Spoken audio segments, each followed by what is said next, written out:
But so yeah, I didn't want to play, and like as soon as I seen the first shot go in, it just didn't stop. Like anybody who's played with me, like also you play with me, so you know, like once I see one go in, I'm gonna keep firing it off.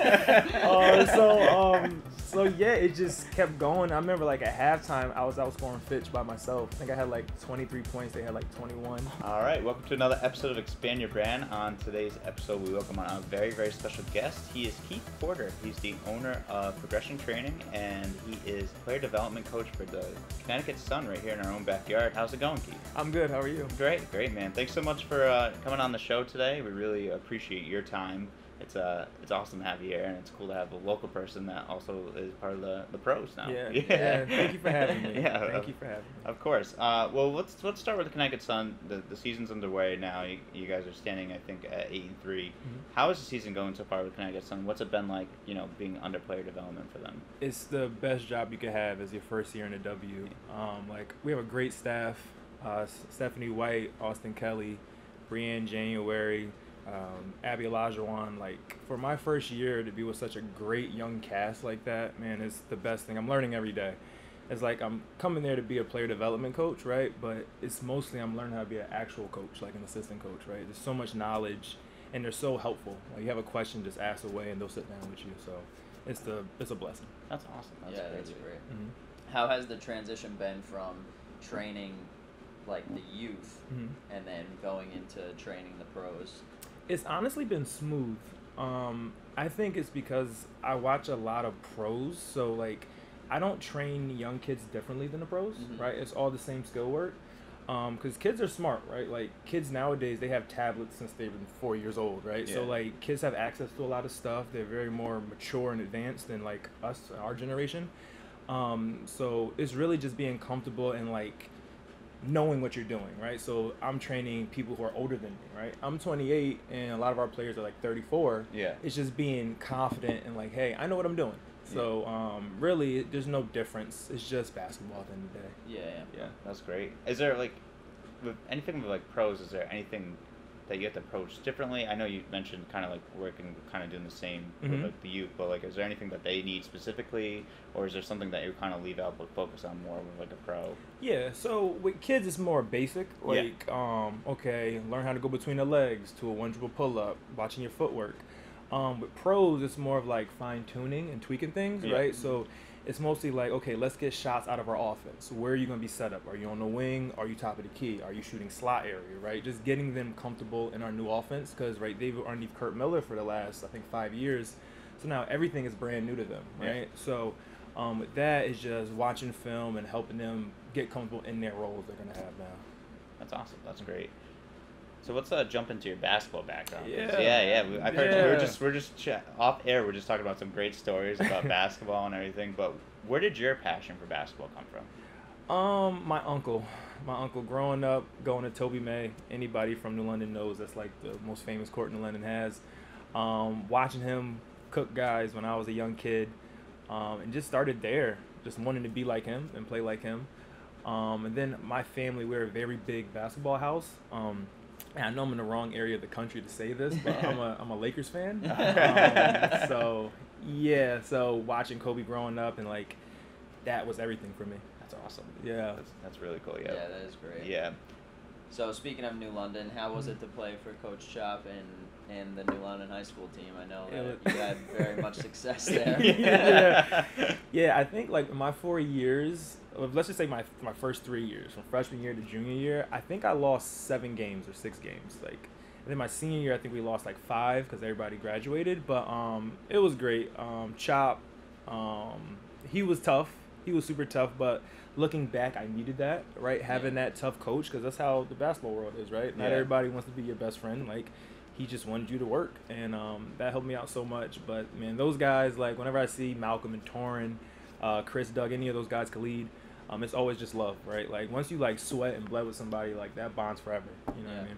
That's awesome. So tell us about you had a game. I think it's still the record at New London, but you had 56 points in one game. What was that game like? Was it just like everything going in? Like at what point did you know I have it going tonight? You know, it's crazy. Not many people know this story. Okay. Right. So that game, prior to that game, like high school sweetheart, I had a girlfriend. We dated from my freshman year up until that point. and we broke up like days before that, right? So so I was like heartbroken. I'm sitting there listening to music. I really didn't want to play. That's the craziest part about it. I was listening to Bob Marley. I'll never forget it. We was at Fitch. Where I actually coach now, which is weird. But so yeah, I didn't want to play, and like as soon as I seen the first shot go in, it just didn't stop. Like anybody who's played with me, like also you play with me, so you know, like once I see one go in, I'm gonna keep firing it off. So yeah, it just kept going. I remember like at halftime, I was outscoring Fitch by myself. I think I had like 23 points. They had like 21. Oh my God. And then like it just honestly it just kept going, yo. Good night. It was a good night. Those feelings you never want to leave. Yeah. And the crazy thing is like that same night when I had 56, I also scored my 1,000 point. That's awesome. That's crazy. Yeah. How far away? Yeah. I don't know. I don't know how many points. What do you Was mean? it in the second half? Oh, like, towards the end, maybe like third quarter. Really? Third quarter, I broke it. Wow. Yeah. Did you know you were close, or? I didn't know. No. Hey, I didn't like follow my stats or anything like that. I had no idea. That's awesome. Just happened. Just going off, get your 1,000 point, no big deal. Yeah. Just a regular night. So what was it like graduating from New London, going to Avery Point, averaging 30? Yeah. How was that transition? You know, it was. I'd never wanted to go to Avery Point, right? It was like going to New London, right? So my freshman year, we go to the state championship. We lose. We should have won. We should have won. We should have won. We didn't. Okay. Sophomore year, we win it. Junior year, we get to the semis. And then my senior, when I had the eruption, when I was scoring 28 and averaging 17, like all that. So like everybody was looking at me like, oh, Keith's going D1, just like Chris. Keith's doing this. And it was like now I had nothing, and now I have to go to Avery Point, right? Like that's a JUCO that's known for baseball. Like Matt Harvey's dad, or Matt Harvey's the coach there, and all that stuff. So like basketball there was nothing really. So it wasn't a place I was excited to go to, but I knew Coach James Childs, who we can get into that. Like he's a father figure to me. So like I got all the skills that I needed there. So to answer your question, mindset going in Avery Point was kind of like chip on the shoulder. I don't want to be here, and I want everybody to know I shouldn't be here. Yeah. So that was the mindset going into it. That's great. What about coach? Like, what about the coach from the UConn Avery Point? Coach Childs. I just seen him yesterday. Yeah. I was watching his daughter play AAU at Vertical Hoops. To touch on this real quick, have you went to a Vertical Hoops tournament? No, never. You know how much it is to get into an AAU tournament nowadays? It's like $20. $40. $40. Jeez. $40. Ticket sale. Yeah, that's $40. That's nuts. Yeah. The kids making any money? That's what I'm saying. I'm in the wrong business. Start just hosting some AAU tournaments. The prices a little bit. You gotta open up a rec. Did you have to buy it at Ticketmaster or what? Nah, they were ready. Card, check, whatever you want. Yeah. Food stamps, whatever you want. Whatever you want. Jeez. Yeah, man. $40. I didn't know you would take out a small personal. Yeah, for real. Yeah, that's crazy. That's nuts. But Coach Childs, I met him in high school, with Torrin, because Torrin was like the oldest of us in our group, and I used to watch him in high school. He would come to practice, like before practice, he would walk in like limping and tired. I'm like, Torrin, like what were you doing? He's like, oh, I was with my uncle. And then eventually, like when me and Torrin kept getting closer, I'm like, hey, can I go with you? Like apparently you're getting extra work, and I want to get better as well, because he was our leader. And he was like, yeah, you come with us this one time, and I worked out with them, and I never came back because it was so hard of a workout. So I already knew what Coach was about, and he's an NBA coach, but he just wanted to stay local for his family. So coming after my graduation, I go to Avery Point. So I go there, and Coach is like, he's different. You have to meet Coach Childs. I'm surprised he hasn't been here. He loves cigars. But that's good to know. You might see him on the way out. He might see him. But Coach is like, he's like a sensei. He's like an old karate movie. It's hard to explain. Like he's just a different type of guy. He's like, if he gives you his word, like he's gonna do it, right? And he prepares you like an NBA player. And like that's where I get my mindset at now as a coach. Is like I don't care if you're 7, if you're 40, like I'm gonna train you the same way, because I know like it's gonna pay off in the long run, right? Yeah. So.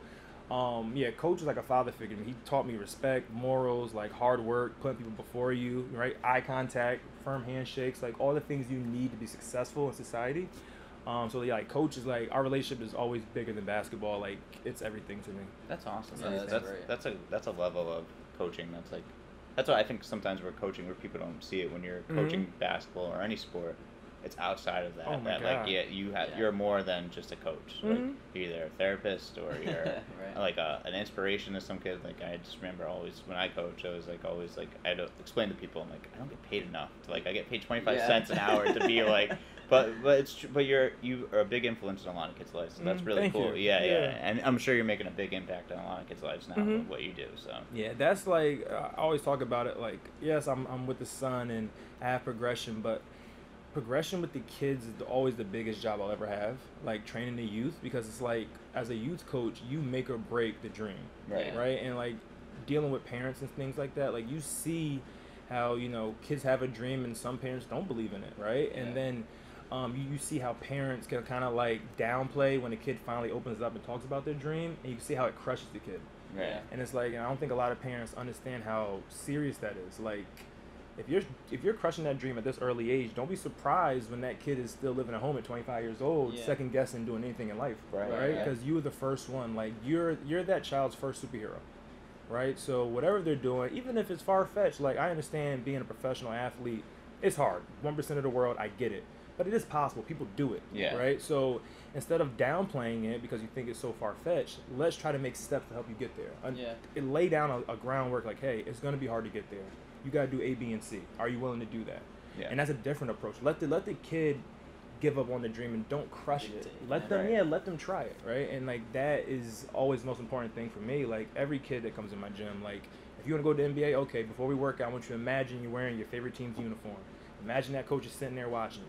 Like, how would you work? How hard would you work, right? And just allowing kids to be kids, right? Like, you guys see it. Like, this generation is insane. Like, you have kids worrying about politics, and it's crazy. Like, kids shouldn't be thinking about stuff that adults do. Like, let kids be kids, man. Too much social media. Yeah. And that's the problem. Yeah, it's like way too. I think there's more access to things than what we had as kids. And, I'm from the older generation, so, wise man here, but, I used to have the flip cell phone, so I never knew what was going on, but, I think we need, it's true, you need to let kids be kids. Like, tell us about progression a little bit, too, because you mentioned it, and we'll jump back into more of the basketball career, but now that you brought it up, but progression, like, how did you guys come up with it? How did you work out with the youth? Like, how did it all come to fruition? Like, build it up and everything? So, progression, what's crazy is I never wanted progression. So, every point ended 2015. I was trying to go to University of Niagara. I was being recruited by them. And then didn't work out. They wound up taking somebody over me. So then I had nowhere to go. Then I go to Central Connecticut State. I finish off school. And then like I'm trying to go pro for years, right? I'm trying to go pro. It doesn't work out. And then I'm trying to go pro. I go overseas. I go to G League combines. Like there's years of failure in my story. And then from there, my wife's like, "Hey, do you want to try to train kids?" And I'm like, "Felicia, I really don't want to train kids. Like I have no passion in it. Like in my head, I'm a pro. Like I'm working hard. Like I'm trying to get to where I'm trying to go." And then she's like, "Hey, let's just try it." So I'm like, "Okay, we'll try it." So then I'm doing it, but there's no passion in it at first. But then like after a while and seeing like a kid struggle with the same stuff you struggle with, and now you're like, "Hey, I know how to fix this." And then seeing a kid, that joy of them fixing it and getting better, it's like, damn, this is like really something I could do long term. But that's kind of how progression started. It started during COVID. That summer of COVID, we started doing it outside at the Stonington courts. Shout out Stonington Bears. One of my favorite courts. So yeah, we started out there. It started real small. We had like 2 kids for like the first like 4 or 5 months. Then after that, it just started to like explode on the scene. And then like I think also there's a lot of like parents getting tired of their kids being stuck at home because that COVID time. So then we had like 2 kids every week, kept adding. Then it just exploded to hundreds. So then that's really pretty much how progression started, and now we're 3 years in. That's awesome. Yeah, you guys, that's great. Your location's in Groton, It's right? in Groton, right by the airport. That's 250 Leonard Drive. That's perfect. Yeah, that's awesome. You gotta fly people in now. Not everybody at the airport. For real. To hit off what we were discussing earlier, when you do see a parent kind of like degrade a kid and crush a kid, like what's your approach? Because I feel like as a trainer and as a coach, you're their inspiration, Mhm. right? Like that's where the drive comes from. Yeah. So how do you kind of rekindle that flame when they walk away? Because there's a lot of parents that think that it is not attainable, where anything and everything in life is attainable if you really work for it and you put the time in. So how do you rekindle that when you see that? Usually it's a conversation. It's not basketball. So it's like usually like during a water break or something, I'll walk over and just ask them how they're feeling. And then just try to make a game plan. I think it's important for kids to make a schedule. Like write things out. What do you want to do? All right, and start small. Like it's hard when you look at the big picture. When you're looking at like the ultimate goal, it kind of feels overwhelming at times.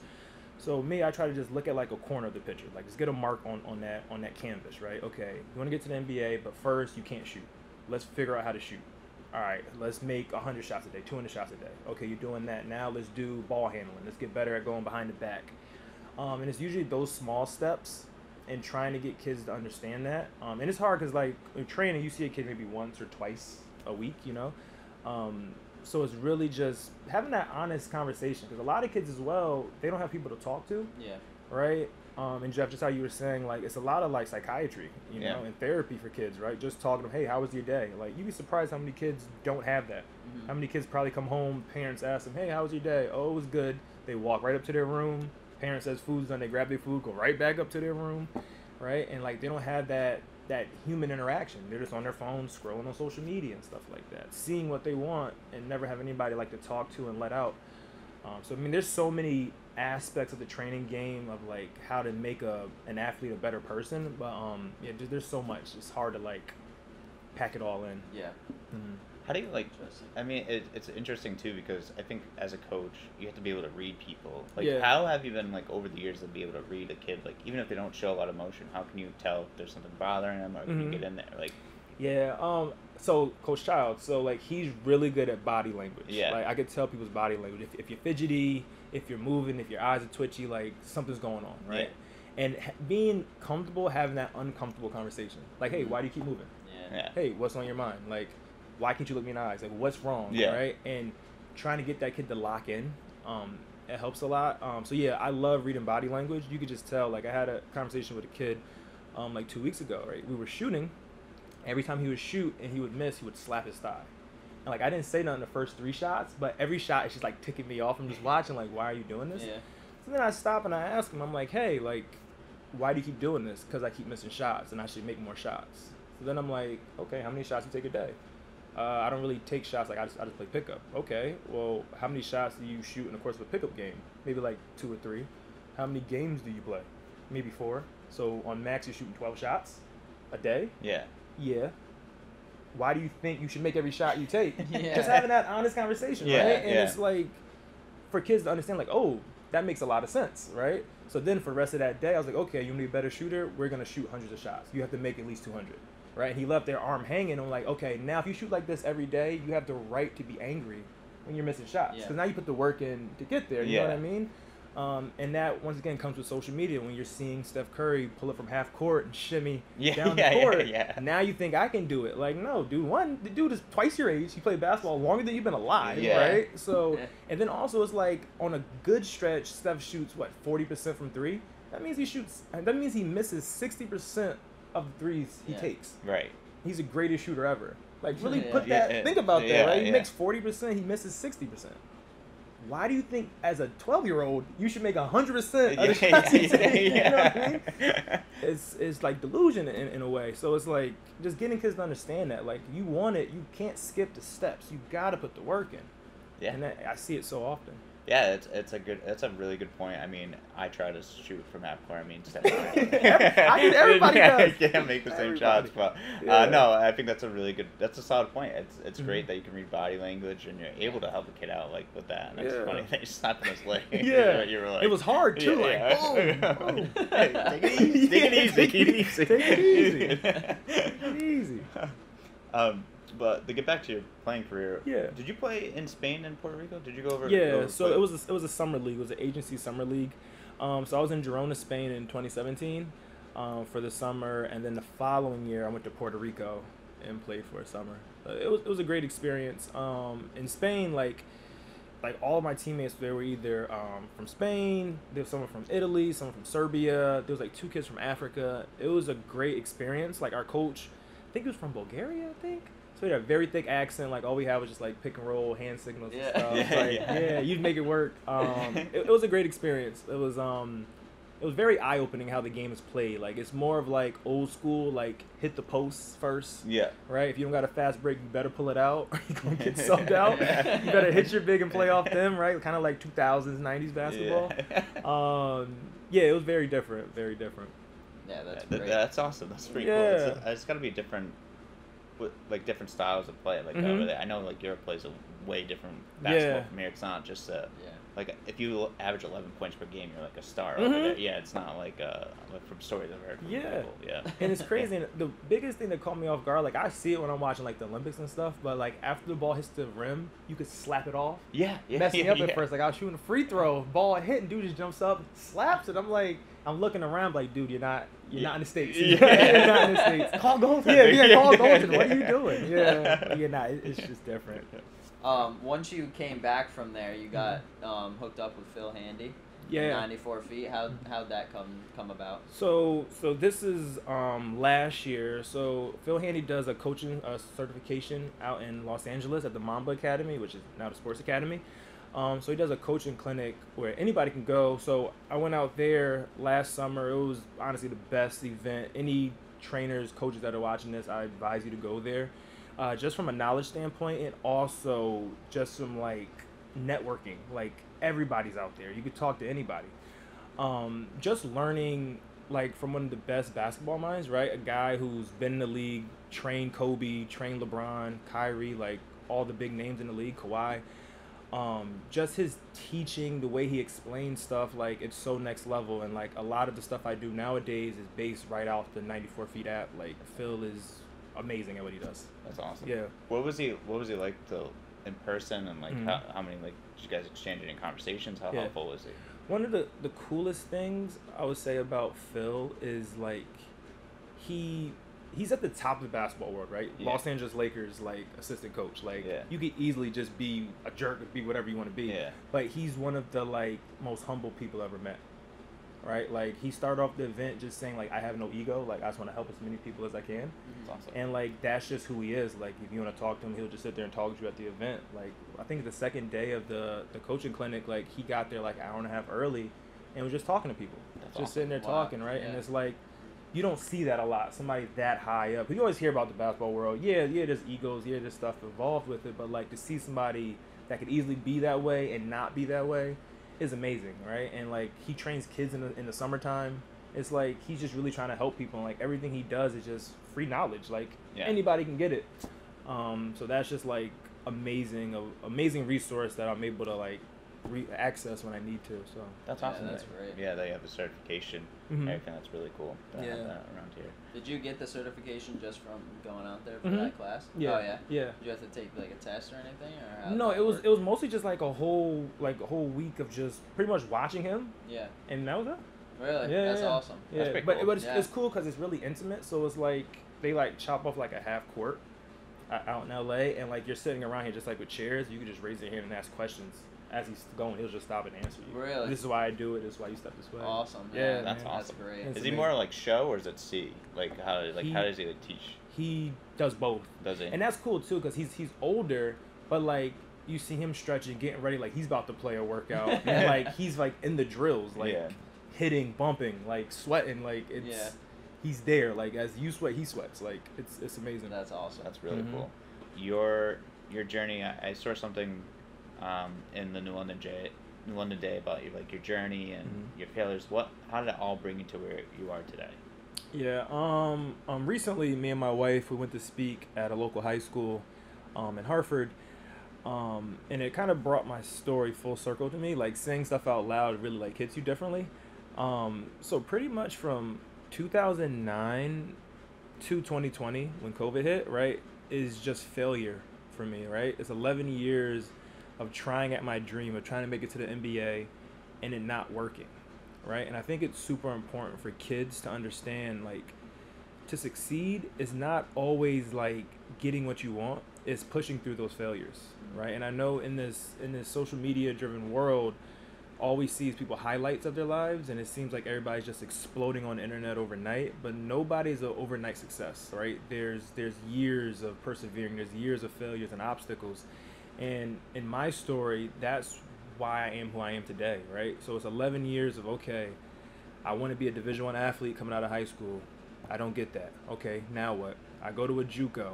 I play my ass off. Do I get the degree, or do I get the scholarship? No, I don't. Now what do I do? Okay, now I try to go overseas. I go to Spain. Do I get what I want? I don't. Okay, now what do I do? Right? And it just keeps going from one thing to the next. G League, it doesn't work. Another G League tryout, it doesn't work, right? And over the collection of 11 years, I understood that if it wasn't for these failures, I would not be the coach I am today, right? Those failures is why I'm a good coach, right? It's now when I see an athlete, young athlete, or an adult, right? See them struggling, second guessing themselves, doubting themselves. Okay, I've been there. I know what that feels like, right? Now I know the steps you need to take to get past that, right? And it's like we kind of try to shy away from our weaknesses and the things we struggle with and not tell people about it.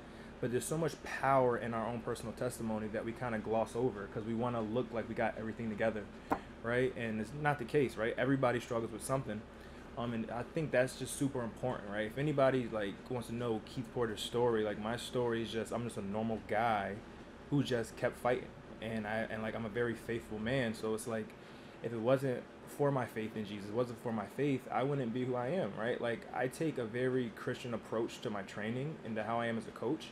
Because it's like, for me, to be a coach, you're really just a teacher, right? And for me, what is the best teacher I could find? It's Jesus. So it's like, all I want to do is just love on everybody that I come in contact with, right? Building relationships with people, and that helps so much. And just overall, just making it a better community.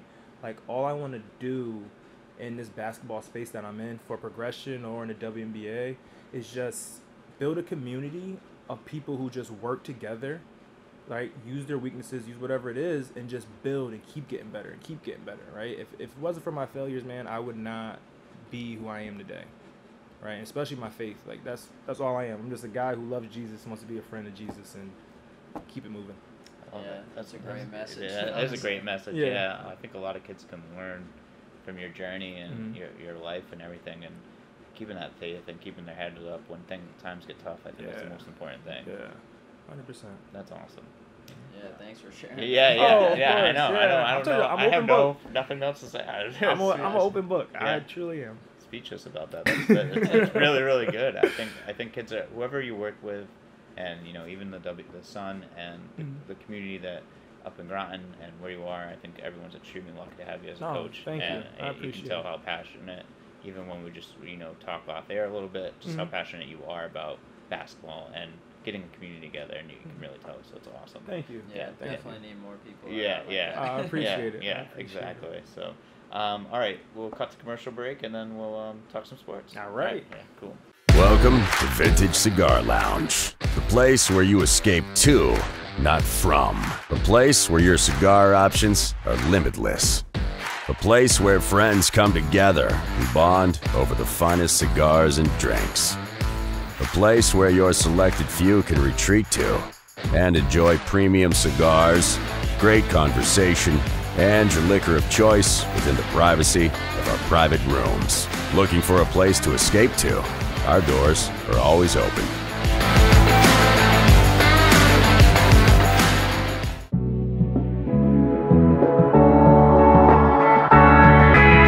What's up, guys? So this week's Vintage Cigar Lounge Cigar of the Week. Choosing the Avo Classic number 5 size. It's a really nice, no fuss, easy cigar to smoke. For all of you that might be just getting into cigar smoking, it's definitely on the mild side. It's got a little bit of creaminess to it. It's got a little bit of this classic cigar pepper notes, but nothing's gonna overwhelm you. It's easy to light, easy to smoke, stays lit consistently. So you can't go wrong with it at right around an $11 price range. All right, let's stop it there. All right, we're back from our commercial break, but it's been a little while since Austin and I have actually filmed in person. So, but let's talk about the NBA. To start off, the Nuggets just won the title. Yep. And a gentleman's sweep of 4-1. Mm-hmm. What do you think about the Nuggets? They're great. They're great. Joker should be a 3-time MVP, but he didn't get it this year. But what is he averaging? 30, 12, and 7 or something like that? Yeah, Like, something like that. ridiculous. yeah, that team's gonna be here for a while. Only thing that stopped them is injuries, honestly. It hurt because they swept our Lakers. Well, my Lakers. It's tough. It's tough, and they keep throwing shots our way every chance they get. But yeah, man, that team is so well put together. Right, it's insane. It's nuts. I was surprised how well they just kind of like went through the playoffs, no problem. Like, and they're deep, and they're deep too, which is crazy. And I think, but your Lakers did put up a good fight against them. I mean, I think more than the Heat did. And how do you think we feel sitting on the other end being a Celtics fan? Like, with the Heat, that was tough. That was tough. You have no idea. I don't know. All I know is right now, the Celtics. The Nuggets aren't the Celtics' daddy. They're just it's bad. Yeah, the Nuggets parade was crazy too. Yeah. Like, Coach Mike Malone was He was on another sure. level. He was enjoying life. Did you know his wife is from Rhode Island? Oh no. Yeah, they were saying it on one of the games that his wife's from Providence. Really? Something like that. He must have met her when he was coaching at PCA, which I didn't know he coached at PC. I didn't did see know that that. picture. Yeah. Yeah. Wow. Yeah, he was And an he, assistant. and he went to Bishop for like a year too, because his dad coached at URI. Really? Yeah, so when like him and Joe Mazzulla were coaching the All-Star game, you know, everyone was just talking about how like they both went to the same high school. Oh wow. Yeah. Yeah, that's Very awesome. interesting. Which is cool, like good for Coach Mike Malone, but yeah, he was having a grand old time. Yeah. I don't blame him. Yeah. I know. He's on top Finally of the got world. Yeah. 47 years, no championship. Yeah. man. It's crazy. And then what about MJ selling the Hornets for? I think he bought it for $250 million. Yeah. What do you sell it for? 1.7 or something? 3 3 billion. Oh, Yeah. Really? Yeah. Jeez. That's a big profit. Yeah. I don't blame him. Yeah. Money makes money. Yeah. Yeah. I guess so. What's Yeah. MJ gonna do? Just golf all the time? Golf, Yeah, that's it. golf and cigars. I'm trying to get down to Grove to play with him. Honestly, we were supposed to a couple of years ago. Really? Yeah. Word. That's That'd crazy. be amazing. I don't know how I would react in front of him. I don't know if I'd Yeah. be too starstruck. Well, or- I mean, he plays for like $300,000 a hole, so I don't think Oh, I can yeah, really I'm not in match those up with games. that. But I need I'll my dumb best. it down to like $30 a hole. Yeah. I would need my best hole of my life. So like, I would have to die right after Yeah, I for won. real, I just for have to real. get the 300,000. But Oh my goodness. so let's talk a little bit WNBA. Your schedule. You guys are 8-3. Have you been traveling with the team? What's been going on? So I don't travel. I don't Yeah. travel right now. But come like mid-season mark, I start to travel with the team. The one trip I went on was to Brooklyn. When we played the Liberty, they beat us that game. But it was an awesome experience. Like, you know, New York is just like the mecca of basketball, right? It's just like the Barclays Center, the lights, like it was like a Broadway show. Yeah. It was amazing. So right now the team's traveling. We play the Sparks. Play the Sparks real soon. So yeah, man, it's going very well. This team, we could really finally get over that hump, right? We've been in the finals last 3 out of the 5 years. Yeah. So like, I think this is our year to finally get over that hump, get us a ring. Yeah, that's awesome. That's awesome. Yeah, it's really cool to have a pro team right in your own backyard Yeah. too. Yeah, right there. I've been to a couple games. They're pretty cool. They're a lot of fun. Yeah. They're Yeah. amazing.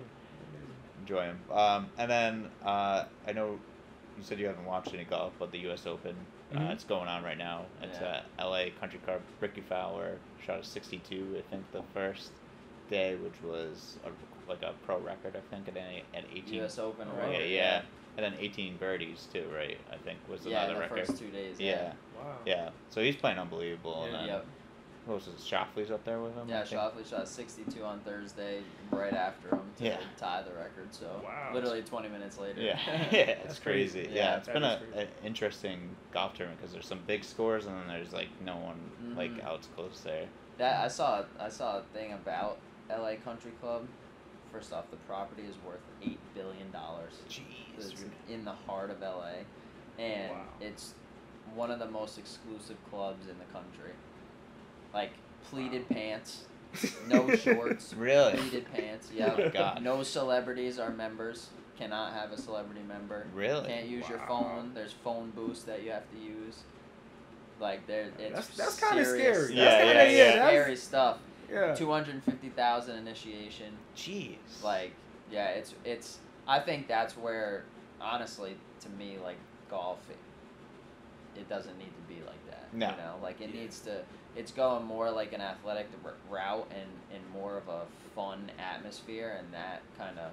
But I mean, I also don't live in LA, and it could be a different world over there, you know. So yeah, that's the way crazy. it is, but Phone booths, that's We don't weird. even have those anymore. So No. I didn't even know those still existed. You so. can you can use your cell phone, but you have to be like in the phone booth. Like it's.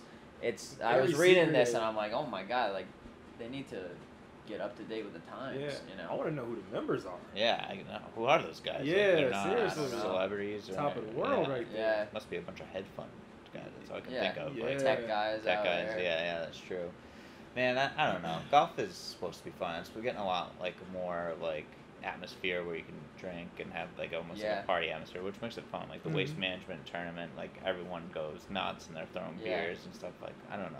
Well, speaking of Jeff, how do you feel about the Live PGA merger? Oh yeah. Because we haven't hit on that. Yeah, yeah. That's, we might have to do a whole episode on that.